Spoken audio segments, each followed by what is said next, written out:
Hi there, and welcome to the Speaking Your Brand podcast. I'm your host, Carol Cox. Have you ever had one of those moments where all the eyes are suddenly on you and your brain decides that, now is the perfect time to forget everything you were going to say? Well, I definitely have had those moments for sure. Whether it's a big presentation, a media interview, or even a meeting that you're in, how we communicate under pressure can make or break how we're perceived as leaders. That's why I'm excited about today's conversation with my guest, Jen Mueller. Jen is a veteran sports broadcaster on the sidelines for the Seattle Seahawks and the Seattle Mariners. So if you're in Seattle, you're very familiar with those um those leagues. And she spent over 25 years covering some of the high stakes environments imaginable. She's also the founder of Talk Sporty to Me. I love the name of that, where she teaches professionals how to communicate with confidence, clarity, and composure, no matter what the situation is. So Jen and I are going to talk about what it means to be a clutch communicator. So how you can prepare for some of those high pressure moments, how to prepare for spontaneity. Yeah, it seems kind of oxymoronic, but you can. And how you can train yourself for the big stage. Now, I have also spent the past 20 years on the news during election season. So I know what it's like to be live and not know what's going to happen next or what I'll be asked. And I definitely have some of those clutch communication moments as well. So, Jen, welcome to the Speaking Your Brand podcast. Thank you. This is going to be a fun conversation. I like it when two media members get together because I feel like I'm a little less on the hot seat, Okay. Like you get me. I get you. And trust me, I have my own stories to share about things because those are the ones that stick in your mind, right? Yes. Yes, Yeah. they are. All right. So you spent a lot of years reporting from the sidelines. First, tell me, how did that even come about? Like, how do you get to be a reporter on the sidelines of these big professional sports? You know what? Mine is a little bit of an unconventional path, and I call them bubblegum moments. All of the little things that I was doing in the dark behind the scenes to eventually be considered on-air talent. I was never hired to be on TV. I never applied for the job of the sideline reporter for the Seahawks. What I am by heart, by nature, and I think at heart is a producer. So I spent a lot of years watching people on TV and writing for people on TV, developing my own style, learning by watching them, and then just positioning myself as somebody who could step in and do the job of the on-air part. All right. So you get this opportunity to be on the sidelines to report what's going on in the games. So what is that like to be there on the sidelines? Obviously, there's a lot going on, right? The game's going on, all the players are there, the coaches, the people in the stands. Like, tell us what that environment is like. An NFL game is electric. It does not matter where you are. Now, they happen to be just a little bit more electric in Seattle because the crowd at Lumen Field is unreal, but it is sensory overload from being so close to the action and seeing how physically imposing and strong and powerful these guys are, to hearing everything from the stands. And the thing about being on the sidelines, I love watching the game there. You can only see a very small part of the game. And that's where like the communication and the questions and how you piece together the story of the game is very different than if you were watching from home or watching from the press box or even from the 200 level in a stadium, because you've got a different vantage point than I do. And so I constantly feel like I am stumped on the sidelines and am trying to overcome that in the conversations I have during interviews. So then tell us what it's like to do an interview then. So obviously you have to kind of tune out everything else that's going on around you to focus on the person that you're interviewing. Now, do you already have some questions that you're running in your mind beforehand? Like, tell us a little bit about the prep and then what happens during the interview. Yeah, I should have grabbed my pages of notes that I take during an NFL game, because when you're on the sidelines, you're kind of on your own. I've got my crew in the booth, but they are dealing with their own game calls. So they don't have time to look things up just for me. So I keep just a running tally of both plays and questions. And I will start writing down questions I might want to ask from the very first play of the game, because you don't know what's going to end up to be most important at the end. The other part of my job is the expectation is that I will get between 4 and 6 interviews regardless of the outcome. If you need 4 to 6 interviews, you can't be asking the same 4 questions over and over and over again. You've got to tailor those questions to the person, to the position that they play, to the time of the game that you're talking about. And so I constantly have kind of these running lists and various points in the game that I'll start compiling that so that I can be very concise and precise when I'm doing those interviews. And also, I assume you want the interviews to be interesting for the people who are watching. You can't just like boring, dull questions that everyone always asks. Well, and see, you just hit the nail on the head right there. If I can guess what your post-game question will be, and I'm sitting on my couch and I only watched 5 minutes of that game, there was probably a better way to ask that question. And one of the things I realized very early on, and I know that you'll appreciate this, our questions are part of the story as compared to my counterparts who work in print media, right? Who work for magazines, who work for the digital side, or who work for newspapers. They can ask whatever question they want, and their audience never hears it. But my audience always hears the question that I ask. And so it's my job to make that question interesting, but also to make sure that I am drawing out the very best piece of information without tap dancing around and taking, forever to get to the heart of what it is that we're talking about. Yeah, I can imagine it's a delicate dance. And I assume that you got better at it as you went along, the first few games versus after you've been doing it for years. Yeah, I've done this now. I've been in sports broadcasting 25 years, 17 on the Seahawks sidelines. And they don't really teach you how to ask questions in college. They teach you the very technical aspects of broadcasting, and that's very helpful. But if you are sent out there to ask questions and to do an interview, initially your standard is going to be too low. In fact, I think a lot of standards are too low when it comes to asking questions because we assume that if we get an answer, that it was a good enough question. And that's not true because most people are kind enough and considerate enough to give you an answer. Whether it's a good one, the right one, the one that you were looking for, that is an entirely different story.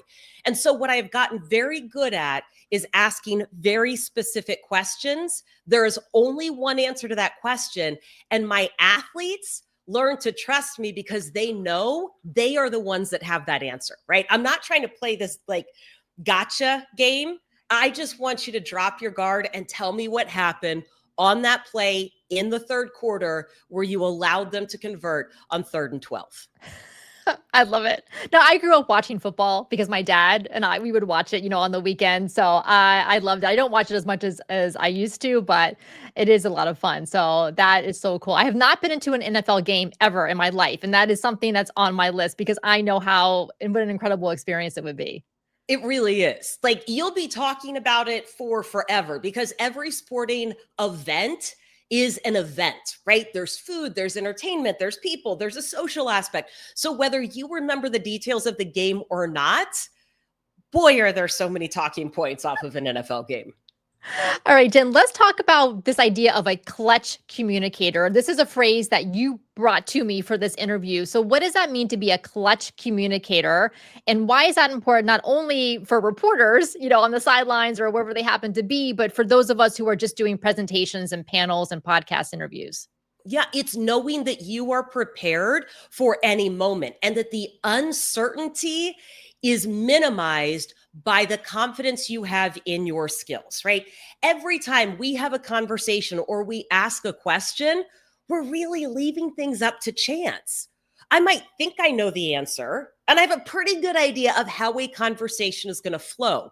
But in the back of my mind, before I have entered this conversation, whether it is an interview that I am conducting or where I'm in this position, I know a few things that I can do to minimize my doubts and the self-consciousness that I might have. I know how to pivot out of a challenging situation or when I've forgotten a word or lose my train of thought.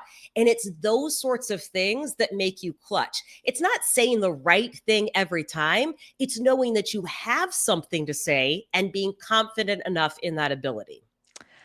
Now, Jen, I know that a lot of the women that we work with and a lot of women who listen to this podcast, they like to be very prepared, whether again, is for a presentation, a talk that they're delivering, or a podcast interview. And that is great. Obviously, we want to be prepared. We want to make sure that we are providing value to whoever is listening to us.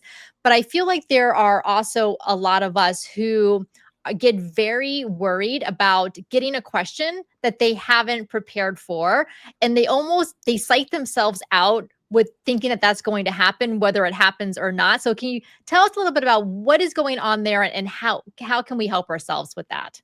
Well, you've got to remember that you're the expert. The reason that you are fielding that question is because you have some version of the answer. Most of the time, people are not looking for the hard, fast, truest answer that you could possibly give. What they're looking for is insight and perspective. So you already have that. If you try to psych yourself out by thinking about all the different ways you are not the right person to be answering this question, then try this. In my experience. Now, I can't dispute that, because in your experience, whether that is 25 years, 2 years, 1 month on this project, 6 months as the CEO, that's your experience. And now we have framed this in a way where, okay, I am seeing you as the expert and you are giving me insight and perspective based on that experience. Right. As I say, AI is now the ultimate expert. It can tell you. Google search used to. Now, chatbots can tell you anything you want to know about anything you ask. Whether it hallucinates or not is another. We'll put that to the side. But to your point, your audiences want to know. Well, how did you experience that? What did you learn from that? What have you gained? What are all these lessons and insights and perspectives you've gained because of this work that you've been doing for however many years? Not like reciting off of a dictionary or an encyclopedia all the facts that someone could learn about whatever the topic is. And it's okay to ask a clarifying question, right? I mean, you don't want to ask a question to every question, right? That gets a little bit tedious, but it's okay to say, hey, why do you ask? I want to make sure I give you the best possible answer. Or when people say something like, hey, Jen, tell me how you got to where you are in your career. My first question back to them will be, what specific part would you like to know about, or what would be most helpful for you to hear? Now I can be confident that I am giving you the best possible answer. It's okay to do that. The guys do that in the locker room to me sometimes. If I say something that is slightly too general, they'll say, oh, did you mean on that drive in the third quarter? Yep, that's exactly what I meant. Nobody thinks twice about that. We're just having the conversation. Yes, yeah, because and it's thinking of it as a conversation. I like to say that even public speaking, even when you're speaking from a stage, I liken it, you're still having a conversation with the audience. Now, the audience is not necessarily talking back to you every minute like you would in a regular conversation, but you're still sensing their energy. Where are they getting you? Where are they maybe a little bit lost or a little bit confused, and then adjusting as needed based on what you're getting back from the audience. Yeah. And it's trusting yourself in interactions, right? So if it goes back to your original question, if you can trust yourself to make small talk with a stranger, you can trust yourself to answer questions from an audience. Yes, I love that. Now, Jen, you talk about this idea of asserting your presence. Can you tell me, what does that mean? Like, what does it mean to assert your presence, and how has that shown up for you? When I first got into sports, they were, let's say, allowing women to work in sports broadcasting, but they weren't really encouraging or supporting. They really didn't know how to do that. And so it was up to me to grab those really small moments. I knew that I wasn't going to get an hour to make a great impression. I was going to be able to show up to a press conference and ask one question. Maybe it was just sitting in the press conference was my way of being present and asserting my presence. And we overlook these little moments all the time throughout the day, but I would show up and I would make sure that I had on a different color blazer that day, right? So instead of wearing black and everybody's wearing black, I've got a teal green blazer on so that when my hand goes up, I'm the one that is going to get called on. When I get called on, I've got the one question that it is that I wanted to ask, and I will deliver that with precision and with a confidence in my tone that forces you to think, that was a good question. Or, she was prepared for that moment. And it's not about how many words you say, it's about how you choose to show up and how consistent you are with showing up. People underestimate that part of it too, right? If you were in a space where you were seeing the same people all the time, this is a huge advantage in how you want to show up and assert your presence, whether that is with a smile, squaring your shoulders before you walk in the room, being very precise in how you greet somebody or engage in small talk, and just the way that you show up, that is asserting your presence. What would you say to listeners who are like, well, I don't really feel like I have a very assertive presence. My personality tends to be a little bit on the shyer side. I don't really, don't have a big voice, or, I don't really like taking up a lot of space, but they still enjoy speaking. What are some strategies or tips I could help them?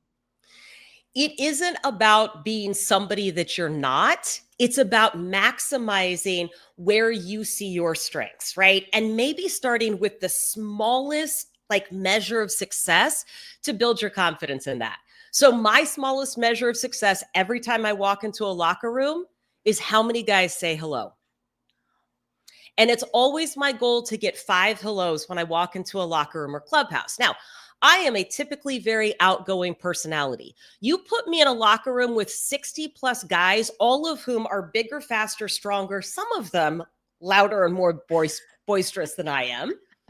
And that's enough to make me go, oh my gosh, what am I doing here some days? Like the days that you're just not feeling it.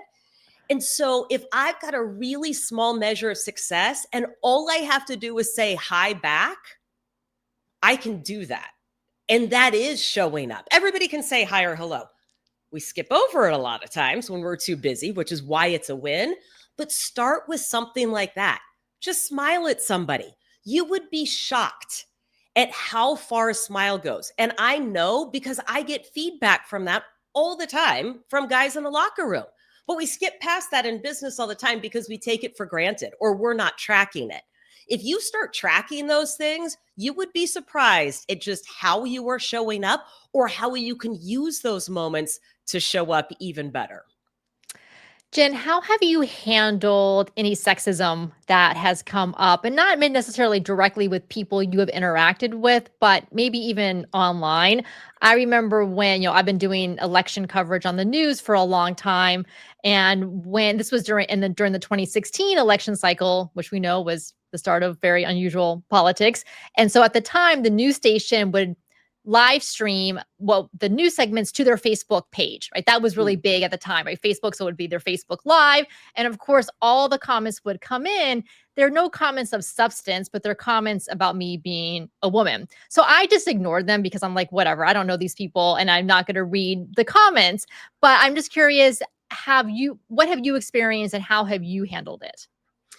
I have experienced various forms of that over the years. Again, when you're a woman in an NFL locker room 30 years ago, that is a very different experience than being in there today. For a long time, I ignored the comments, and I have worked with some really awesome people who came to my defense, or guys who have been awesome to work with that helped build my credibility and my reputation among the fans. I did not engage with most of those people online for years. It has only been in the last 3 to 4 years where I feel comfortable enough, not only with my position as I've got enough experience under my belt, but also I am comfortable with my voice in this space. I'm comfortable with saying, I don't like to hear every man talk about sports. It's okay if you don't want women to talk about sports, but you make the assumption I want every man to talk about sports. That's not necessarily true either. Now, that's about as combative as I will get. And I will just kind of point things out gently, right? The assumptions that get made. I do call people out, but mostly because it's harmful to other women in the industry. Right? Whether I can take it or not is irrelevant, but it's harmful to other people that I work with. And so now being at this stage of my career and my life, I feel like it's easier to speak up for people and to just kind of point out, hey, maybe you didn't think about it from this point of view.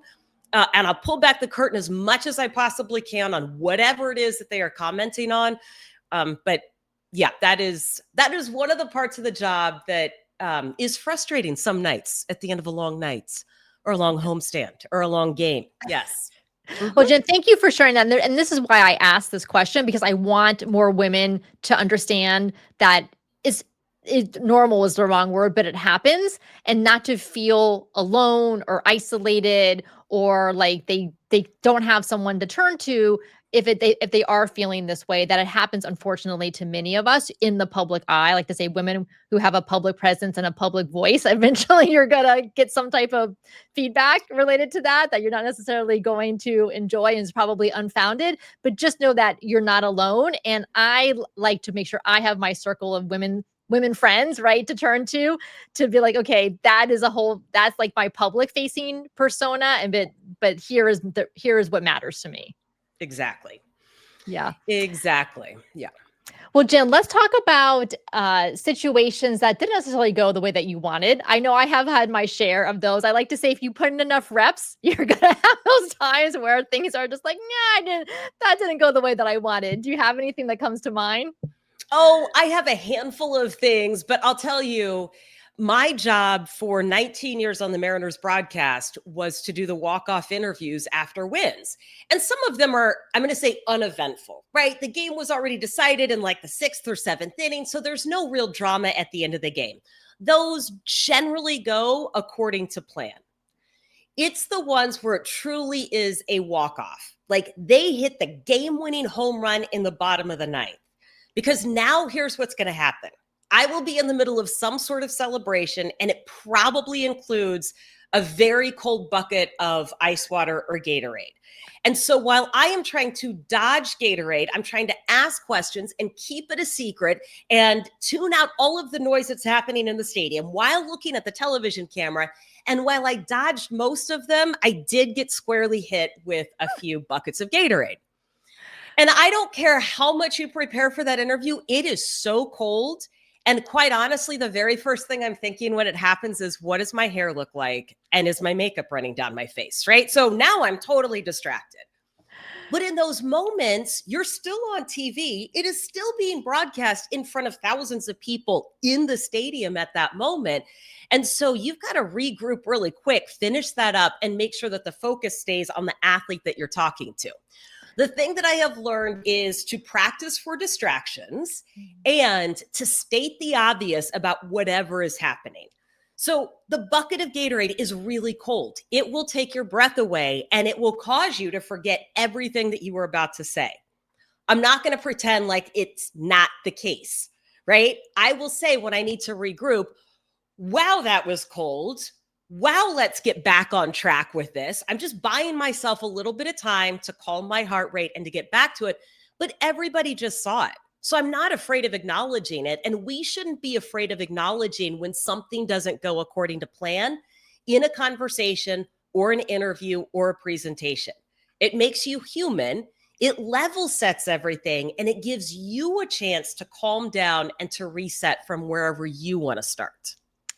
Yeah, that's really helpful. Just yeah, and acknowledging, like you said, everyone could see it. It's not something that you can just pretend didn't happen. And so, like, kind of acknowledge it also just kind of gets it off of their mind too, because you've closed the loop, so to speak, in their mind, and then you can go on. I remember that, I've done lots of live TV, and unlike you, I'm the one answering the questions from the reporter. So obviously we have the topics that are probably going to be for that segment. And the segments are short, 3 or 4 minutes, right? With myself, the reporter, and the other political analyst. So there's 3 of us. So it's like boom, boom, boom, right? Question, short answer, next person, etc.